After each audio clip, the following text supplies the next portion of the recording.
guys, welcome back to my channel. Today I am showing you 7 different breakfast recipes that are all vegan, plant-based, delicious, that I enjoyed this past week. So I thought they could give you some inspiration for your week ahead and get you out of your comfort zone, maybe try something new. So let's jump in.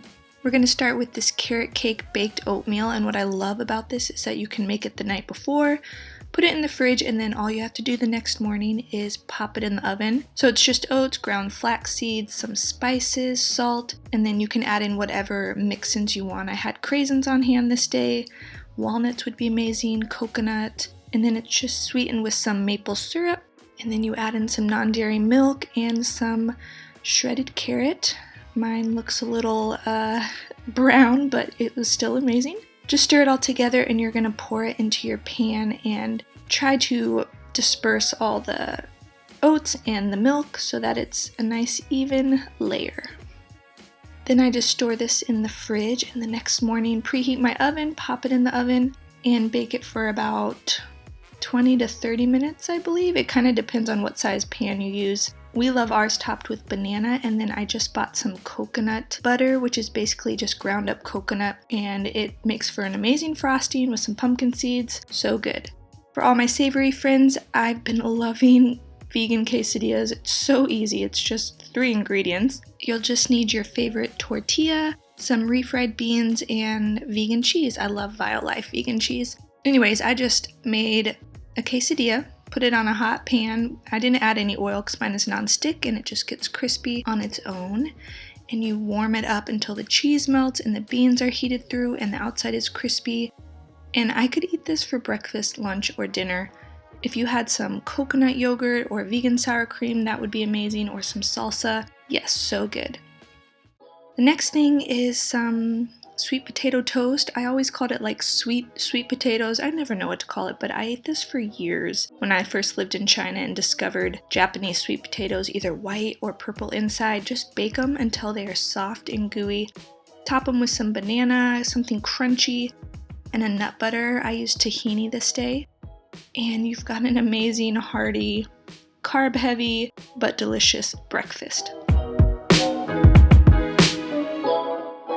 Next up, I'm sharing our favorite healthy chocolate breakfast muffins. We love to make jumbo ones because why have a small one when you can have a big one?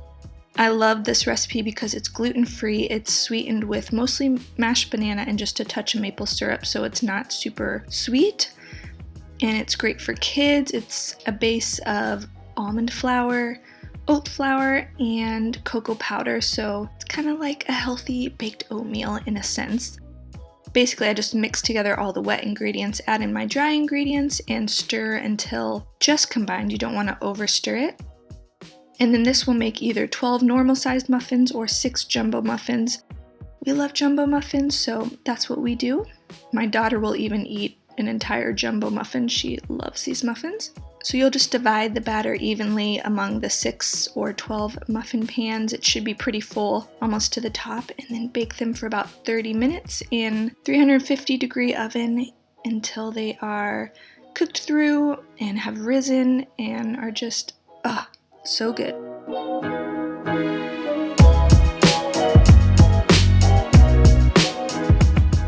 We, of course, usually pair ours with fruit, often banana, just because we love chocolate banana peanut butter combination, as you'll probably see or have already seen in my videos.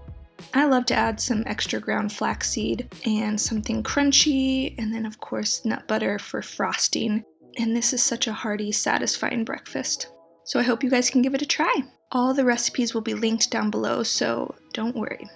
Next up, I've got just a vanilla chia seed pudding. It just requires 2 ingredients, 3 if you have some vanilla extract. I cannot find any in my city for the life of me, so I just use some almond milk that I really like. Just mix together some chia seeds and almond milk until combined. And then I usually let it sit for about 5 minutes before coming back, stirring it again just to make sure all the chia seeds have been mixed into the almond milk. Then you just pop a lid on the top and put it in your fridge for a few hours or however long until it's thick. This is a super thick pudding. That's how I like it, but if you like it a little more runny, you can always add more almond milk. And you can even make chocolate chia seed pudding by just adding in some cocoa powder as well. We paired ours with some fresh, perfectly ripe mango and some granola, and this was so good. Next up, I French toastified some banana bread I had left over in my fridge. This was amazing. I just made a little batter with some almond milk, maple syrup for sweetness, and then I used chickpea flour to thicken the batter and to kind of give a pancakey outside that egg usually will give your French toast. Just whisked this all together and made sure to whisk it right before I dunked my banana bread so that I didn't have any lumps. I had some leftover gluten-free chickpea flour banana bread, lots of chickpea flour in this recipe, and I just dunked it for a little bit on each side and cooked it in a little vegan butter on a hot pan until it kind of got golden brown and like French toast, and it melted the chocolate chips that were in my banana bread. So good, especially topped with banana and some maple syrup. My husband loved this recipe.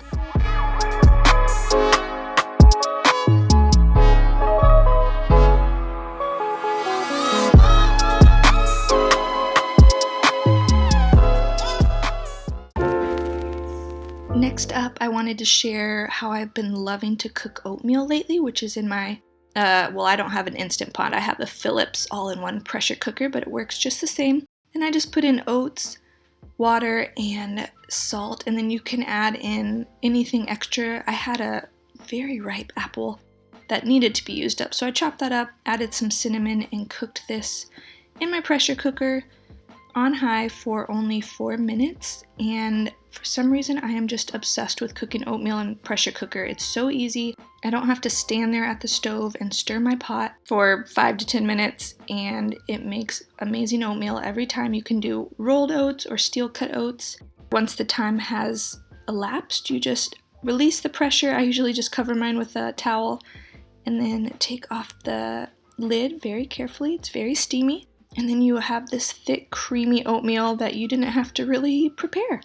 I just poured a good portion into a bowl, and then of course we added some nut butter. This was almond butter this day. We love our fats, we love our nut butter. And something crunchy. Pumpkin seeds goes perfectly with this, and of course just some ground flaxseed because I try to eat that every day. This is a super simple breakfast. You can make a ton of it, so if you have a large family, it's perfect for you. Alright, that's my 7 breakfast recipes. I hope you guys really enjoyed this video. I hope it gave you some inspiration. Please give this video a thumbs up and subscribe if you want to see more videos like this. Leave some comments down below on other videos you'd like to see from me, and I will see you guys in the next one. Bye!